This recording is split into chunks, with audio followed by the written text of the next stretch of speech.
সোনালী ধান। কৃষক সকাল হলেই নিজের জমির ধান দেখতে ছুটে যায় মাঠে। জমির ভালো ফসল দেখে স্বস্তির নিঃশ্বাস ফেলে।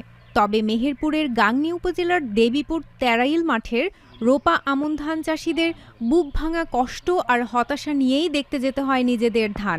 কারেন্ট পোকার আক্রমণে জমির ধান একেবারে শেষ হয়ে গেছে। ফসলের সঙ্গে কৃষকের জীবন ওতপ্রোতভাবে জড়িত, কিন্তু কারেন্ট পোকার আক্রমণে এত কষ্টের ধান নষ্ট হয়ে যাওয়ায় কৃষকের কপালে হাত। তবে মানহীন কীটনাশক প্রয়োগে স্থানীয় চাষি মিরাজুল ইসলাম চরমভাবে ক্ষতিগ্রস্ত হয়েছেন। আমার এই ধানের জমিতে আমি অনেক প্রকারের বিষ প্রয়োগ করছি। বিষ প্রয়োগ করার পরেও কোনো কাজ হয়নি। আমাদের মাঠে অনেকজনারই কারেন্ট পোকা লাগছে, আমিও কারেন্ট পোকার বিষ স্প্রে করছি, কিন্তু করার পরে কারোর কোনো কিছু ভালো হয়েছে, কারোর ভালো হয়নি। আমার একেবারে শেষ, যা আমি একবারে হতাশাজনক। এবং আমার এই ধান আবাদটাই আমার জন্য অনেক ক্ষতিগ্রস্ত হয়ে গেলাম আমি।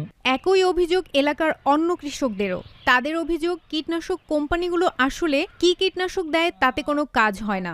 ভেজাল কীটনাশক প্রয়োগ করে কোনো সুফল পাচ্ছে না তারা। এই বিষ কোম্পানিদের কি করতে হবে? এসব ধান যে ক্ষতি করছে, চাষিকে মাইরি কি করছে, এসব ইনকাম তো আপনাদের হয়েছে, আমাদের তো ক্ষতি হয়েছে। কত গরিব ফকির খাবে, আর সে রান্নাঘরে নষ্ট হয়েছে। আমার দেখা মতে আমাদের এই তিরাইল দেবীপুর মাঠের সর্বোচ্চ ভালো ধান সে তৈরি করছিল যত্ন করে, কিন্তু কারেন্ট পোকার উপদ্রবে তার ধান একদম মানে